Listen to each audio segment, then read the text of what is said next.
নবী পাকের পাশে থাকা ভালো না খারাপ? ভালো। এই দুনিয়াতেও ভালো, আখিরাতেও ভালো।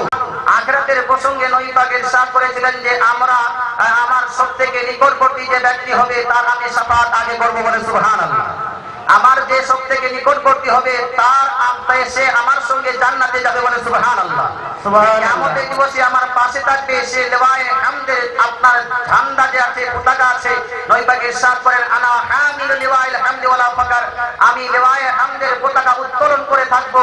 আর সেই লিওয়ায়ে হামদের পতাকার নিচে আদম আলাইহিস সালাম থেকে নিয়ে ঈসা আলাইহিস সালাম পর্যন্ত, আদম আলাইহিস সালাম থেকে নিয়ে আমার পর্যন্ত যত আদম সন্তান বা যত আম্বিয়া কেরাম আউলিয়া কেরাম আছে, সমস্ত আদম আলাইহিস সালাম থেকে নিয়ে ঈসা আলাইহিস সালাম পর্যন্ত সমস্ত আম্বিয়া কেরাম সেই ঝান্ডার নিচে, সেই পতাকার নিচে অবস্থান করবেন।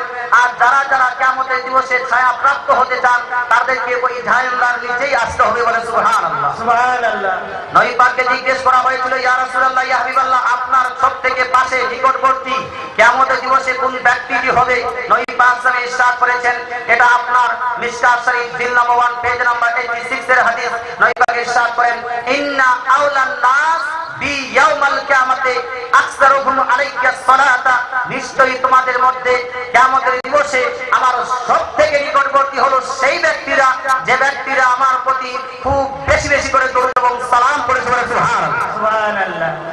যারা আমার প্রতি সবথেকে বেশি দরুদ এবং সালাম করেছে তারা হবে সবথেকে আমার নিকটবর্তী। তো নবী পাকের নিকটবর্তী হওয়ার পদ্ধতি কি দিয়েছেন নবী পাক? দরুদ এবং সালাম না? দরুদ পড়া আপনার পদ্ধতি দিয়েছে না? তো দরুদ এবং সালাম কেউ যদি বেশি বেশি করে পড়ে, এটা হাদিসের বিপক্ষে হবে না, হাদিস বিরোধী কাজ হবে না, হাদিসের মোতাবিক কাজ হবে, নবী পাকের পাশে যাওয়ার একটা সোর্স হবে, বলে সুবহানাল্লাহ। সুতরাং কেউ যদি বেশি বেশি করে দরুদ পড়ে, বাপজি হানাফি সমাজের মানুষেরা যখন দরুদ পড়বে বেশি বেশি করে, আপনি কোনোদিনই তার বিরুদ্ধে কথা বলিয়ে না। এই দরুদটা চলবে কিনা, তাই আমরা বেশি করে দরুদ পড়ি। আর দ্বিতীয় কথা কি, দরুদ ছাড়া চলবে না, দরুদকে নেগলেক্ট করা চলবে না, দরুদের বিপক্ষে বলা চলবে না, দরুদকে আপনার যেন কম করা চলবে না, দরুদের বিরুদ্ধে কোন রকম কথা বলা চলবে না।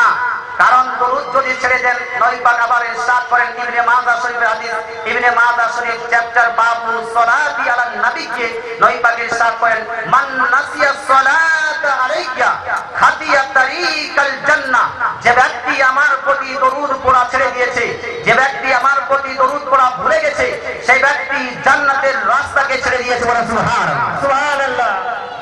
আমরা বেশি বেশি করে দরুদ পড়ি না, তাই আমরা জান্নাতের রাস্তায় আছি না জান্নাতের রাস্তা থেকে সরে গেছি? তাহলে বিশ্বের মধ্যে নবী পাক ইরশাদ করেন, যারা দরুদ পড়া ছেড়ে দিয়েছে, দরুদকে ভুলে গেছে, তারা জান্নাতের রাস্তাকে ছেড়ে দিয়েছে। বিশ্বের মধ্যে সবথেকে বেশি দরুদ পড়নে वाला আহলে সুন্নাতুল জামাত। তো কমসে কম আপনাকে কনফিডেন্স রাখতে হবে যে আমরা নবী পাক সাল্লাল্লাহু আলাইহি সাল্লামের দেওয়া রাস্তা, জান্নাতি রাস্তার মধ্যে এখনো আছি, বলে সুবহানাল্লাহ। দরুদের দলিল পেলেন। নেক্সট হাদিস আসেন আপনি। দরুদ প্রসঙ্গে একটু আর বলি। নবী পাক সাল্লাল্লাহু আলাইহি ওয়াসাল্লামের প্রতি দরুদ আমরা অন্যান্য দিন তো বেশি পড়ি, কিন্তু জুমার দিন বেশি করে পড়ি না? অন্যান্য দিন তো পড়ি, কিন্তু জুমার দিন আমরা বেশি বেশি করে দরুদ শরীফ পাঠ করি। এর দলিল আছে কি নাই? এর দলিল আছে। কোথায় লিপিবদ্ধ আছে? মিশকাত শরীফ জিল নম্বর 1 পেজ নাম্বার 121 এর মধ্যে। এটা আবু দাউদ শরীফ জিল নম্বর 1 পেজ নাম্বার 221 এর মধ্যে লিপিবদ্ধ আছে। এই হাদিসটি আপনার ইবনে মাজাহ শরীফ পেজ নাম্বার 118, আপনার চ্যাপ্টার অফ জানাইজ, এই চ্যাপ্টারের সর্বশেষ হাদিস লিপিবদ্ধ আছে। এই হাদিসটা আপনার জিলাউল ইমাম পেজ নাম্বার 23 এর মধ্যে লিপিবদ্ধ আছে। নবী পাক ইরশাদ করেন, আকসিরুস সালাত এবং সালামের বিপক্ষে বলে। গরিবের সঙ্গে গরিবকে খাবার খিলানো দ্বারা, গরিবের মধ্যে আপনার যারা বস্ত্র বিতরণ দ্বারা, অনেক টাইপের আমরা জিনিসটাকে বারেদাবিল আওয়ালকে তো করা, এটা জায়েজ নয়, এটা হলো বেদাত। কেউ বলে না? কেউ আমরা যখন করি আমাদেরকে দলিল দিতে হবে রীতিমতো ইসলামিক আইন কানুনে এটা জায়েজ আছে কিনা। একটি হাদিস তেলাওয়াত করি। আবু দাউদ ফি ইয়াউমিল জুমাতি আও লাইলাতিল জুমাতি মিআতা মাররাতিন কাল আখিরা ওয়া 30 মিন হাওয়াইজিদ দুনিয়া। নবী পাক ইরশাদ করেছেন, যদি কোনো ব্যক্তি আমার প্রতি জুম্মার দিন বাড়িতে কেউ যদি আমার প্রতি 100 বার দরুদ পড়ে, আল্লাহ তাআলা তার 100টি প্রয়োজনীয় বস্তু মিটিয়ে দিবেন, বলে সুবহানাল্লাহ। তার 100টি প্রয়োজনীয় করেন 70 মিন হাওয়াইয়ের প্রয়োজনীয় বস্তু মিটাবেন, আর 30টা প্রয়োজনীয় ব্যক্তি তার দুনিয়ার প্রয়োজনীয় বস্তু মিটাবেন। সুবহানাল্লাহ। জুম্মার দিনে কত রাজা ফজিলত আছে না? আবু দাউদ শরীফ উঠান আপনি, আবু দাউদ শরীফ জিল নম্বর পেজ নাম্বার 221 এর মধ্যে নবী পাক ইরশাদ করেন, ইন্না মিন আফদল দিন সৃষ্টি করেছেন এই দিনের মধ্যে, এই সাপ্তাহিক দিনের মধ্যে সবথেকে উৎকৃষ্ট দিন হলো আমার প্রতি জুমার দিনে খুব বেশি বেশি করে দরুদ এবং সালাম পড়ো। সুবহানাল্লাহ। কি করো জি? দরুদ এবং সালাম পড়ো। তো 3টে হাদিস দিলাম, বেশি হাদিস দেওয়ার প্রয়োজন নেই। 3টে হাদিস দিলাম, যেখানে আরো আপনারা হাদিস শুনেছেন যে যারা জুমার দিন ইন্তেকাল করে তাকে শহীদের দরজা দেওয়া হয়, হয় না? সুবহানাল্লাহ। জোরে সুবহানাল্লাহ হবে না? আরো জোরে। হে ব্রাদার ইসলাম, আল্লাহ তাআলা সারা বিশ্বের নবী জুমার দিনকে উৎকৃষ্ট করলেন, তাকে পালন করতে বলেন, তার প্রতি দরুদ শরীফ পড়তে বললেন। তার মধ্যে যারা কেউ ইন্তেকাল করলে সেই ব্যক্তি কবরের আযাব থেকে নিরাপত্তা পেলেন। ব্রাদার ইসলাম, জুমার দিনকে সাইয়্যিদুল আইয়াম বলা হয়েছে, জুমার দিনে আপনার অন্যান্য দিনের সরদার বলা হয়েছে। তার কারণটা কি বললেন নবী পাক সাল্লাল্লাহু আলাইহি ওয়াসাল্লাম? ফীহি খুলিকা আদম ওয়া ফীহি কুবিসা। একটি জিনিস দেখছেন না, এই স্টেজের কাছে একটা বাচ্চা আছে, বাচ্চাটা কাঁদছে, জিনার বাচ্চা, উনি এসে নিয়ে যান। স্টেজের কাছে একটা বাচ্চা আছে, বাচ্চাটা প্রচুর কাঁদছে, নিজের বাচ্চাকে নিয়ে যান। নবী পাক ইরশাদ করেন কি, যে জুমার দিন হলো সেই দিন যেই দিন আদম আলাইহিস সালামের সৃষ্টি হয়েছে। জুমার দিন হলো সেই দিন যেই দিন আদম আলাইহিস সালাম ইন্তেকাল করেছেন। তো জুমার দিনটাকে এতটা মর্যাদা দেওয়া হয়েছে, জুম্মার দিনটাকে এতটা মর্যাদা দেওয়া হয়েছে কেন? এই জন্য দেওয়া হয়েছে কারণ আদম আলাইহিস সালামের সেখানে সৃষ্টি হয়েছে। আদম আলাইহিস সালামের সৃষ্টি হয়েছে। আদম আলাইহিস সালামের সৃষ্টির কারণে, আদম আলাইহিস সালামের ইন্তেকাল করার কারণে সেই দিনকে সেলিব্রেট করা, এটা হলো প্রতিটা মুসলমানের জন্য এটা হলো ফরজ। সেই দিনকে সেলিব্রেট করা প্রতিটা মুসলমানের জন্য এটা হলো ওয়াজিব। সেই দিনকে যে সেই দিনে নবী পাকের প্রতি দরুদ এবং সালাম করা, নয় আদম আলাইহিস সালাম যেদিন সৃষ্টি হয়েছে সেই দিনকে আপনার সেলিব্রেশন করা, সেই দিনকে উদযাপিত করা অনুমতি দিয়েছেন কে? আপনার নবী। এবার আপনি বলেন তো, যার কারণে আদম আলাইহিস সালামের সৃষ্টি হয়েছে, যার কারণে পৃথিবীর সৃষ্টি হয়েছে, যার কারণে ভুবনের সৃষ্টি হয়েছে, যার কারণে চন্দ্র সূর্যের সৃষ্টি হয়েছে, আল্লাহ তাআলা নিজেই ইরশাদ করেন হাদিসে কুদসিতে মুস্তাদরাকুল হাকিম হাদিস নাম্বার 4228 এর মধ্যে ইমাম হাকিম রাদিয়াল্লাহু তাআলা আনহু ইরশাদ করেন, হাযা হাদিসুন সহিহুল ইসনাদ। এই হাদিসটা হলো ইসনাদ অনুযায়ী সহিহ হাদিস, এটা হলো দুর্বল হাদিস নয়, এটা কোনো কমজোর হাদিস নয়। এই হাদিসের মধ্যে নবী আল্লাহ তাআলা হাদিসে কুদসিতে ইরশাদ করেন, হাদিসে কুদসিতে ইরশাদ করেন, কি ইরশাদ করেন? লাউলা মুহাম্মাদুন মা খলাকতুকা ইয়া আদম। হে আদম, শুনে নাও, যদি মুহাম্মদ না হতেন তাহলে আমি তোমাকেও সৃষ্টি করতাম না। বলে সুবহানাল্লাহ। সুবহানাল্লাহ, সুবহানাল্লাহ। যদি মুহাম্মদ না হতেন তাহলে আমি তোমাকেও সৃষ্টি করতাম না। ব্রাদার ইসলাম, আদম আলাইহিস সালাম যেদিন সৃষ্টি সেটাকে সেলিব্রেট করা হবে। আদম আলাইহিস সালাম যেদিন সৃষ্টি সেদিন আপনাকে দরুদ শরীফ পড়তে হবে। আদম আলাইহিস সালাম যেদিন সৃষ্টি সেদিন আপনাকে যারা সাইয়্যিদুল আইয়াম বলা হয়েছে। আদম আলাইহিস সালাম যেদিন সৃষ্টি সেদিন আপনাকে ঈদ করে গণ্য করেছেন নবী পাক সাল্লাল্লাহু আলাইহি ওয়াসাল্লাম। তাহলে নবীর যেদিন জন্মগ্রহণ হবে সেটাকে ঈদ বলা যাবে না? আনা বলেন, নিশ্চয়ই এটাকে খুশি বলা যাবে না? এটাকে পালন করা যাবে না? যাবে। আনা বলেন নাকি? এটা হাদিস থেকে প্রমাণ হলো কিনা? হে ব্রাদার ইসলাম, নবীর আপনার সৃষ্টি কেন হয়েছে? আপনি মুস্তাদরাকুল হাকিম হাদিস নাম্বার মুস্তাদরাকুল হাকিম, এই হাদিসকে কেউ যেন হাদিস গ্রন্থ কেউ ছোট মনে করবেন না। আজকে কিছু মানুষ আছে তাহলে বুখারী আর মুসলিম থেকে দেখাও, বুখারী এবং মুসলিম থেকে দলিল চাওয়া, এটা হলো বিদআত। শুধু আর শুধু সিহাহ সিত্তার দলিল চাওয়া, এটা হলো বিদআতে কাবিহা। নবী পাকের হাদিসকে সিহাহ সিত্তার মধ্যে আপনার যারা শেষ করা যে সিহাহ সিত্তাই মানবো আমি, অন্য কোন হাদিস গ্রন্থ মানবো না, এটা হলো মূর্খামি কথা, এটা হলো মূর্খদের কথা। নবী পাকের হাদিস শুধু সিহাহ সিত্তার মধ্যে নেই, নবী পাকের হাদিস শুধু সিহাহ সিত্তার মধ্যে শেষ নয়। তাহলে সিহাহ সিত্তাই মানবো, অন্য কোন হাদিস গ্রন্থ মানবো না, এটা বলা সঠিক হবে? হবে না। আপনি বলতে পারেন যে আমি সহিহ হাদিসকে মানবো, আপনি বলতে পারেন যে আমি হাসান হাদিসকে মানবো, আপনি বলতে পারেন যার সনদ ভালো আমি সেই হাদিসকে মানবো, এইটা আপনি বলতে পারেন। কিন্তু সিহাহ সিত্তাই বলবো, আমি সিহাহ সিত্তাই মানবো, সিহাহ সিত্তার বাইরে মানবো না, এটা আপনার যারা এডুকেশন, এটা আপনার আপনার ইসলামী শিক্ষা দীক্ষার খেলাফ, এটা আপনার ইসলামী শিক্ষা দীক্ষা শিখায় না। মুস্তাদরাকের হাকিম হাদিস নাম্বার 4227 এর মধ্যে আল্লাহ তাআলা আবার ইরশাদ করেন হাদিসের উপস্থিতিতে, লাউলা মুহাম্মাদুন মা খলাকতুল জান্নাতা লাউলা মুহাম্মাদুন মা খলাকতুন নার। যদি মুহাম্মদ সাল্লাল্লাহু আলাইহি ওয়াসাল্লাম না হতেন তাহলে আমি জান্নাতকেও সৃষ্টি করতাম না, যদি মুহাম্মদ না হতেন তাহলে আমি জাহান্নামকেও সৃষ্টি করতাম না। সুবহানাল্লাহ। তো সেই নবীর যেদিন জন্ম, সেই নবীর যেদিন আগমন হয়েছে, সেই নবীর আগমন দিবসকে পালন করা এটা কোনোদিনে হাদিস এবং কোরআনের বিরোধী নয়, হাদিস এবং কোরআনের মধ্যে আছে। ব্রাদার ইসলাম, আপনি এটাকে হাদিস এবং কোরআনের বিপক্ষে বলতে পারবে না। তাছাড়া তো এই হাদিস থেকে কয়েকটা মতবাদ প্রমাণ হলো হানাফিদের। একটা হলো জুমার দিন দরুদ পড়া যায়, হাদিস থেকে প্রমাণিত। দ্বিতীয়টা হলো কি যে একসঙ্গে দরুদ শরীফ পড়া যায়, এটা হাদিস থেকে প্রমাণিত। তৃতীয়টা হলো যে জুমার দিনকে সেলিব্রেশন করা হয়েছে আদম আলাইহিস সালাম থেকে, আদম আলাইহিস সালামের যারা সৃষ্টির কারণে।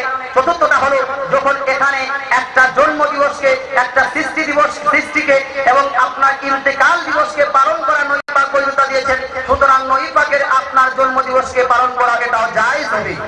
হে ব্রাদার ইসলাম, নবী পাক ইরশাদ করেন, ইন্না আহাদান লা ইউসাল্লি আলাইকা ইল্লা ওয়ারাসাত আলাইকা সালাতুহু। শুনে না, নবী পাক ইরশাদ করেছেন, বিশ্বের যে কোনো কোণা থেকে আমার প্রতি কেউ দরুদ পড়ুক না কেন, সেই সমস্ত দরুদ এবং সালাম আমার সেই ব্যক্তির সমাপ্ত করার আগে আমার কাছে পৌঁছে যায়। বলুন সুবহানাল্লাহ। দরুদ এবং সালাম আমার কাছে পৌঁছে যায়। ব্রাদার ইসলাম, আগে নবী পাক সাল্লাল্লাহু আলাইহি ওয়াসাল্লামকে জিজ্ঞেস করা হলো, ইয়া রাসূলুল্লাহ ইয়া হাবিবাল্লাহ ওয়া বা'দাল মাউতি, ইয়া রাসূলুল্লাহ ইয়া হাবিবাল্লাহ, কি আপনার ইন্তেকালের পরেও কি আমরা আপনার প্রতি খুব বেশি বেশি করে দরুদ শরীফ পড়ব? কি আপনার ইন্তেকালের পরেও কি আমরা জুমার দিন দরুদ এবং সালাম পড়ব? নবী পাক ইরশাদ করেছেন, দেখেন এখানে আমাদের একটা আকিদা, আমরা এখানে একটা আরো প্রশ্ন হয়। প্রশ্নটা হয় কেন? প্রশ্ন হয় যে নবী পাকের জন্মদিবসকে হানাফিরা কেন পালন করে? নবী পাক সাল্লাল্লাহু আলাইহি ওয়াসাল্লাম তো মৃত, আস্তাগফিরুল্লাহ আস্তাগফিরুল্লাহ, কিছু লোক বলে নবী মৃত। নবী পাক ইন্তেকাল করেছেন, সেই দিনেই জন্মগ্রহণ করেছেন, সেই দিনেই ইন্তেকাল করেছেন। তো যেই দিন আপনার নবী জন্মগ্রহণ করেছেন, সেই দিন তো নবী পাক ইন্তেকালও করেছেন, আর আমরা পেয়েছি ইন্তেকালের পরের সময়টা। ইন্তেকালের পরের সময়টা পাইনি। তো কিছু মানুষের কি যুক্তি এবং যুক্তি হলো এই যে নবী পাকের জন্ম থেকে নিয়ে আপনার যারা জন্ম থেকে নিয়ে ইন্তেকাল পর্যন্ত যেই সময়টা, সেই সময়টাতে যারা ছিল তাদেরকে নবী পাকের জন্ম দিবসকে পালন করা জায়েজ হবে, আগমন দিবসকে পালন করা জায়েজ হবে। কিন্তু যারা ইন্তেকাল করার পরে এসেছেন তাদেরকে দুঃখ করা উচিত, কারণ আমরা নবী পাককে পাইনি, নবী পাকের ইন্তেকালের পরে সময়টা পেয়েছি। ইন্তেকাল করার পরে খুশি মানানো হয় না, ইন্তেকাল করার পরে কি হয়? দুঃখ করা হয়। কারো আছে না? কারো না আছে। কিন্তু ব্রাদার ইসলাম, আমি বলতে চাই যে নবী পাক সাল্লাল্লাহু আলাইহি ওয়াসাল্লাম ইন্তেকাল করার পরে নবী পাককে জিন্দা বলা যাবে না মুর্দা বলতে হবে? কি বলতে হবে? জিন্দা না মৃত? জিন্দা বলতে হবে। কেউ যদি নবী পাককে মৃত বলে তার ঈমান মৃত হবে, সে মৃত হবে, কিন্তু নবী পাক মৃত নয়। কেউ যদি নবী পাককে মুর্দা বলে তার ঈমান মুর্দা হতে পারে, তার মাযহাব মুর্দা হতে পারে, নবী পাক মুর্দা হবে না। কারণ এটা হাদিস থেকে প্রমাণ। নবী পাককে যখন জিজ্ঞেস করা হয়েছিল, ইয়া রাসূলুল্লাহ ইয়া হাবিবাল্লাহ, কি আপনার প্রতি জুম্মার দিন আমরা আপনার ইন্তেকালের পরেও কি দরুদ পড়ব? আপনার প্রতি কি সালাম আমরা ইন্তেকাল করার পরেও পড়ব? ইবনে মাজাহ শরীফের হাদিস, ইবনে মাজাহ শরীফ পৃষ্ঠা নাম্বার আপনার 118 এর মধ্যে কিতাবুল জানাইজের সর্বশেষ হাদিস। এই হাদিসের মধ্যে আর মিশকাত শরীফ জিলদ নম্বর 1 এর মধ্যে নবী পাক ইরশাদ করেন, ইন্নাল্লাহ ওয়া বা'দাল মাউতি, আমার ইন্তেকালের পরেও তোমরা আমার প্রতি দরুদ এবং সালাম পড়বে। আমার নবীদের শরীরকে খাওয়া, নবীদের শরীরকে পোড়ানো, নবীদের শরীরকে ঘোরানো, নবীদের শরীরকে নষ্ট, এটা হাদিস হলো সহিহ হাদিস।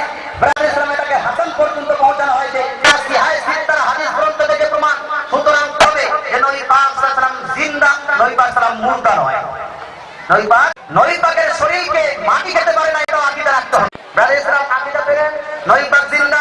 হে ব্রাদার ইসলাম, নবী পাক জিন্দার পর নবী পাক সাল্লাল্লাহু আলাইহি ওয়াসাল্লাম হায়াতুল আম্বিয়া ফি কুবুরিহিম, অর্থাৎ নবীরা নিজের কবরে, নবীরা নিজের কবরে জীবিত, নবীরা নিজের রাসূলুল্লাহ সাল্লাল্লাহু তাআলা আলাইহি ওয়াসাল্লাম আল আম্বিয়াউ আহইয়াউন ফি কুবুরিহিম ইউসাল্লুন, নিশ্চয় আল্লাহর তাআলার নবীগণ, নিশ্চয় আল্লাহ তাআলার নবীগণ নিজের কবরে জীবিত এবং নিজের কবরে তারা রিজক প্রাপ্ত, নিজের কবরে তারা যারা সুবহানাল্লাহ। সুবহানাল্লাহ। নবীগণ নিজে নিজের কবরে জীবিত এবং নবীরা নিজে নিজের কবরে নামাজও পড়েন, বলে সুবহানাল্লাহ।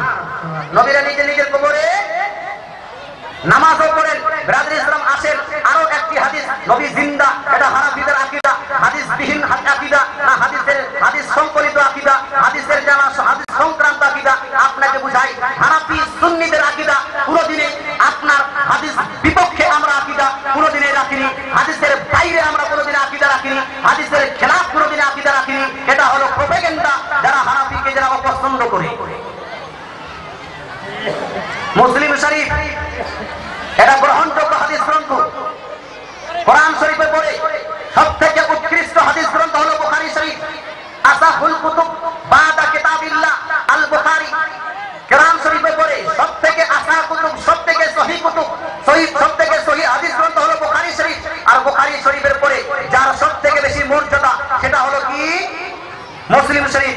মুসলিম শরীফের মধ্যে মুসলিম শরীফ আপনার হাদিস নাম্বার 6308 এর মধ্যে 6308 এর মধ্যে নবী পাক সাল্লাল্লাহু আলাইহি ওয়াসাল্লাম ইরশাদ করেন, মারারতু আলা মূসা লাইলাতান উসরিয়া বি ইনদাল কাসীবিল আহমার ওয়া হুয়া কায়িমুন ইউসাল্লি ফি কবরিহি। যেদিন আল্লাহ তাআলা আমাকে মেরাজের রাত্রিতে আমাকে নিজের কাছে রেখেছে, আল্লাহ তাআলা যেদিন আমার মেরাজ হয়েছিল সেই দিন আমি বোরাকের পৃষ্ঠে চড়ে অতিক্রম করেছি গোটা বিশ্বের। অতিক্রম করার সময় আমার মক্কা আপনার বাইতুল আপনার যারা মক্কা শরীফ থেকে বাইতুল মুকাদ্দাসে যাওয়ার পথে নবী পাক ইরশাদ করেন, মারারতু আলা মূসা, আমি মূসা আলাইহিস সালামের কবরের পাশ দিয়ে পাস হলাম। মূসা আলাইহিস সালামের কবরের কাছ দিয়ে আমি অতিক্রম করলাম। ইনদাল কাসীবিল আহমার, কাসীবে আহমারের কাছে আমি দেখলাম ওয়া হুয়া কায়িমুন ইউসাল্লি ফি কবরিহি, কি মূসা আলাইহিস সালাম যারা হাজার বছর আগে ইন্তেকাল হয়েছে, তিনি নিজের কবরে দাঁড়িয়ে কবর নামাজরত রয়েছেন, বলে সুবহানাল্লাহ। সুবহানাল্লাহ। সুবহান। তিনি নিজের কবরে দাঁড়িয়ে আছেন আর নামাজরত রয়েছেন। নবীরা নিজের কবরে জিন্দা, আর নবীদেরকে নিজের আপনার কবরে নামাজ পড়ার ফ্যাসিলিটি